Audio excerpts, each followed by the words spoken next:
Yeah, I think of Ozzfest as kind of like a metalhead family reunion of sorts in its I mean, own it's way. kind of cool this year because a lot of people have always been, when they first released it, and they're like, oh, it's only one day, it's here, and, whatever. But when Ozzfest first started, it was something like a 2 or 3 day kind of jaunt. It wasn't anything extensive of a tour. So in the conception of Ozzfest, it was like an idea for a single show, a few shows, and then it expanded and grew into this touring fest. So it's kind of like they went back to their roots slightly. And I think, too, just in the current status of, like, the U.S. with gas prices and things, a lot of people aren't going to as many shows and everything because so many tours are coming through. Are you going to be participating in the Dimebag Darrell tribute today? Oh, none of us are a part of it, I know Jamie's doing some stuff and some other guys, but we were not requested to do anything involved with it, so. But I'm sure it's gonna be pretty cool, man. So you like the idea of it? Well, yeah, I mean, that's the whole thing. It's like they've made the Ozzfest here this year, and why not, play a tribute to one, Pantera was a huge band, and they pretty much were an impact in metal. They've shifted a lot of things and changed a lot of ways bands do things as far as metal. And he was like an amazing guitar player, so it's, they just giving him his due pretty much, from where he's from and right here, might as well just hit it off like that. Do you think this is going to be the last Ozzfest tour? I don't know, actually, man. I can't say. Who knows? Next year they can come back with some insane lineup and full-fledged U.S. thing. I just think they decide to do something a little different this year. What do you think of Ozzy Osbourne's work in metal, as far as how's he influenced the whole metal scene? He's influenced the metal scene greatly, Of course.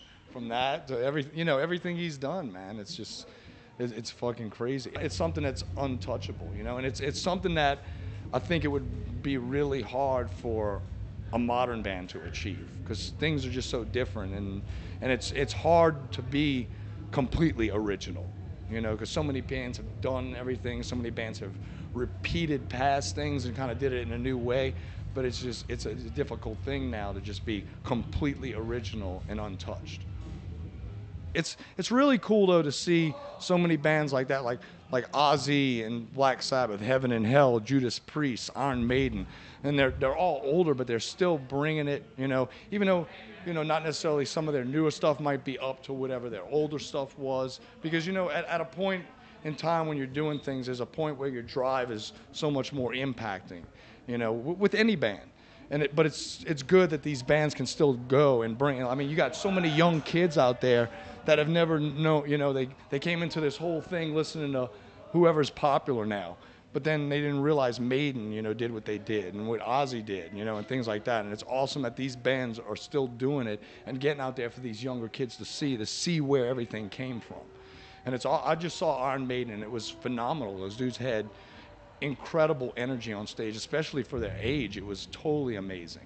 I was totally impressed. I'm going to see Priest in like a couple of weeks or something in Houston, and I heard all the Priest shows were awesome, so I think those tours are great, especially for the whole younger audience. Ozzy Osbourne is really amazing, though. He's my absolute idol. In fact, He's a lot of people's complete idols, man. Yeah, he's totally my idol. Totally my idol. In fact, once I bit the head off of a chocolate Easter bunny. That's sick. That's sick, right?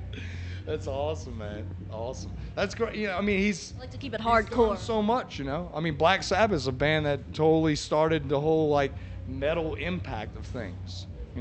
There's other bands in there too. I'm not going to say anything bad against anybody else, but they were just like the mecca of the movement. So it's, anybody involved, Ozzy, Tony Iommi, the whole clan, even Elementally as them separate individuals is like powerful, even if they do whatever else off to the side, it's like that dude was in Black Sabbath. What do you call an aging house servant? An aging house servant? I don't know. You call him Geezer Butler. Is there anything else you'd like to mention to our viewers before you go out and do your show? Just, the basics, just support, not even the bands I'm in, but if you're into a band and you really like their stuff, you go into stores. If you don't see the CDs, request the stuff, because it's like there's a system in how it works, and if the stores don't pull in more of like a style like metal or genre like that, then it'll slowly like dwindle out of the store, you know. So if you like things, go after it, you know. I know there's the way that music's going is going to like iTunes, downloading up full records and things like that. But support it, you know. Go into stores, make sure they have it, make sure they have the band that you appreciate and everything, and go in there and tell the people and demand it, you know. And when all these people go in there and they kind of force it, the place starts pulling it in more, and so more people can kind of catch on and check it out and things like that. I mean, you go into Best Buy now, you see nothing but rows and rows of Madonna, hip hop, and whatever else. You know, you need some more metal in there to kind of flush the system. And don't go on the internet and download the music illegally. Don't even play that. Lars Ulrich from Metallica will come and personally find you, and it's gonna be on. Well, thanks for the interview, man. No You problem. rock. Thank you very much, man.